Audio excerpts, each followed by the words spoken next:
فرقی نمیکنه چه سنی داشته باشید، چه مسن باشید، چه جوون، چه ورزشکار، چه بدون ورزش. احتمالا خیلی براتون پیش اومده باشه که بهتون گفته باشن برید آب درمانی کنید.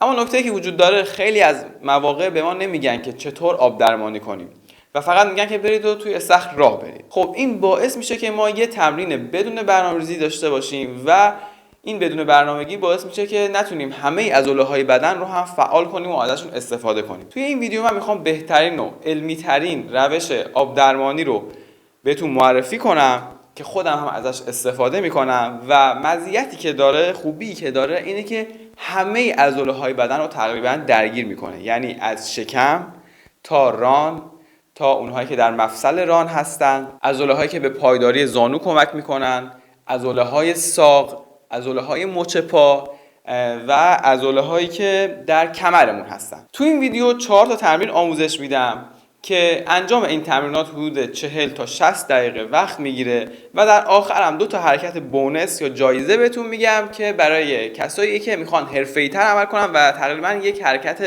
2 تا حرکت ترکیبی محسوب میشه. قبل از اینکه بریم سراغ تمرینات بگم که این ویدیوها برای چه کسایی به درد میخوره. تقریبا برای همه افراد در همه رنج سنی به درد میخوره. چه افراد مسن که درد زانو دارن یا عملهای جراحی کردن مثل عملهای جراحی مفصل ران، مفصل زانو یا هر جای دیگه، برای کسایی که دچار شکستگی‌های در نواحی مختلف شدن مثل ران، مثل ساق، به تقویت همه عضله‌ها چون همونطور که گفتم کمک میکنه. به افرادی که ورزشکار هستن و میخوان قوی‌تر بشن، به افراد جوونی که درد توی مفاصلشون دارن مثل درد زانو یا درد کمر کمک میکنه، یا کسایی که افراد جوونی که میخوان پیشگیری کنن از به وجود اومدن این دردها. اما با توجه به اینکه این ورزش‌ها برای همه رنج سنی متفاوت هستند و رنج‌های مختلف سن توان فیزیکیشون با هم فرق داره، قابل این هستن که فشارش رو شما با توجه به بدن خودت و نیاز بدن خودتون تغییر بدید. که از 2 راه شما میتونید این فشار تغییر بدین. یه دونه زمان انجام تمرینات، یعنی زمانش رو کم و زیاد کنید، چون گفتم که 40 تا 60 دقیقه، یعنی شما میتونید خودتون این زمان رو تغییر بدین. و از لحاظ ارتفاع آبی که تو اون قرار داره، یعنی اگر که هرچی ارتفاع آب کمتر باشه خب فشار کمتری به عضلاتتون میاد و اگر تا سینه توی آب برید تقریبا ماکسیمم فشار به همه عضله‌های پایین وارد میشه، چه از جلو، چه از پشت و چه از طرفین، که در ادامه حالا توضیح میدم بیشتر متوجه میشید. اولین کاری که باید انجام بدیم خب گرم کردن و حرکات کششی. سعی کنید 5 دقیقه قبل از ورود به آب حرکات کششی انجام بدید. حرکات کششی کمر به این حالت ها میتونه باشه. سعی کنید مثلا یه چند 10 ثانیه 15 ثانیه کشش بدید به جلو، به عقب. چون میخوایم از پا استفاده کنیم سعی کنید پاتون رو کشش بدید. که من هدفم اینجا آموزش دادن کشش‌های حال بدن نیست و بعد از 5 دقیقه میتونید وارد آب بشید. اولین حرکتمون حرکت کردن ساده در آبه. 10 الی 15 دقیقه شما باید به سمت جلو و عقب حرکت کنید. سعی کنید نصف زمان رو به سمت جلو حرکت کنید توی آب و نصف زمان رو هم به سمت عقب حرکت کنید. چه عضله‌هایی درگیر میشن توی این حرکات؟ عضله جلوی ران، عضله پشت ران، عضله باسن و عضله ساق و عضله مچ پا. یعنی همه عضله‌هایی که ما استفاده می‌کنیم برای جلو رفتن و عقب رفتن کاملا توی این حرکت درگیر میشن. اما نکته جالب این که توی این حرکت عضله شکم و عضله کمر هم درگیر میشه و تقویت میشه که خیلیامون مشکل کمر داریم، خیلیامون مشکل زانو داریم، مشکل ضعف ساق داریم. واقعا این تمرین‌ها میتونه به شما خیلی کمک کنه. اما یه نکته وجود داره که توی این حرکت سعی کنید که از تمام سرعتتون استفاده نکنید. چرا؟ چون توی حرکت بعدی ما باید باز هم 10 تا 15 دقیقه به سمت جلو و عقب حرکت کنیم، منتها با سرعت 2 برابر دفعه قبل. پس سعی کنید که ماکسیموم سرعتتون رو برای تمرین دوم ذخیره کنید و تمرین اول رو با نصف سرعت انجام بدید. علتش اینه که ما برای اینکه عضله‌های زیادی رو تو این حرکات داریم درگیر می‌کنیم نیاز داره که 2 ست این کارو انجام بدیم. اما چون شروع تمرینمون هست بهتره که با فشار شروع نکنیم که عضله‌هامون دچار گرفتگی بشن یا درد بیشتری رو تحمل کنیم به جای اینکه دردامون کمتر بشه. پس ما تا اینجا 2 تا حرکت رو گفتیم و تقریبا تمام عضله‌های جلوی بدن و عقب بدن رو تقویت کردیم. میریم سراغ تمرین سوم.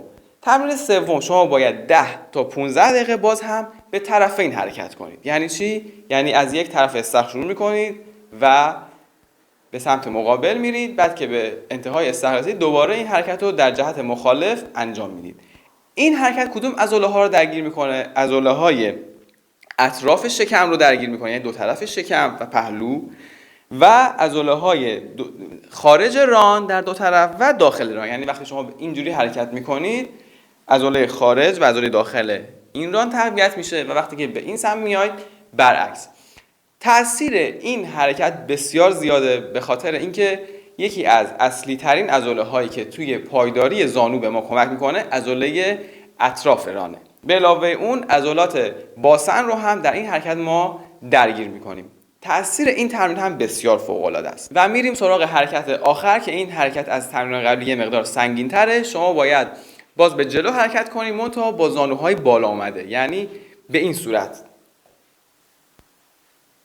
توی استخر حرکت میکنید، توی آب حرکت میکنید، فشار خیلی زیادی رو به عضله چهار سر ران وارد میکنه و عضله شکم. این تمرین یکم از تمرینات قبلی سنگین تره و شاید شما بپرسید که چرا ما باید باز هم به سراغ عضله چهار سرمون بریم و روی اون فشار وارد کنیم. به خاطر اینکه این عضله خیلی بزرگیه، 4 تا سر داره و هم توی مفصل ران نقش داره، هم توی مفصل زانو و تأثیر بسزایی توی پایداری بدن و قدرت بدن داره. به خاطر همین ما باید این عضله رو بیشتر و با فشار خیلی بیشتری درگیر کنیم. خب ما تا اینجا 4 تا ورزش اصلی و پایه‌ای رو گفتیم. هر کدوم رو با توجه به بدنتون میتونید 10 تا 15 دقیقه هر کدوم رو انجام بدید و همونطور که دیدید همه عضله‌های ما رو درگیر میکنن و نظم میدن به کار آب درمانی ما. اما همونطور که گفتم دو حرکت بونس هم داریم که حرکات پیچیده‌تر و یه مقدار ترکیبی هستن. اما قبل از اینکه بریم سراغ اون، اگر که از این ویدیو خوشتون اومد حتما لایک رو فشار بدید که یوتیوب ویدیو رو به افراد بیشتری نشون بده، با دوستاتون به اشتراک بذارید و نظر و انتقاد و پیشنهادتون رو حتما توی کامنت برام بنویسید. خب حرکت‌های بونس ما به این شکل هستن که شما میرید انتهای استخر وای میسید، یه مقدار زانوتون رو خم می‌کنید و باید شروع کنید به چرخیدن. شروع می‌کنید به چرخیدن به این حالت، توی آب به این حالت و بعد دوباره همین حرکت رو تکرار میکنید و تا انتهای استخر میرید. این رو هم 10 تا 15 دقیقه انجام میدید. این میشه حرکت اول. و حرکت دوم هم همین حرکت، منتها به صورت برعکسش. یعنی چی؟ شما انتهای استخر که وایسادید، به جای اینکه این دفعه مثل دفعه قبل به جلو خم بشید، به جلو بچرخید، باید به سمت عقب بچرخید. اینطوری میچرخید و بعد این کار رو باز تکرار میکنید. سیم رفت تو پام. خب اگر یکم به آناتومی بدن فکر کنیم میبینید که این چرخش ها خیلی از عضلات بدن رو با یک فشار خیلی خوب و جالبی تحت تاثیر قرار میدن و اونها رو قوی میکنن. این حرکات ترکیبی، بهتر اولین جلسه سراغ اینها نرید مگر اینکه بدن خیلی آماده‌ای دارید و ورزشکار هستید. مرسی که با من همراه بودید. توی ویدیوهای تمرین سلامتی هم با من همراهی کنید. ویدیوهای جالب دیگه هم تو پیج هست که میتونید ببینید. امیدوارم به درتون بخوره. خدا نگهدار.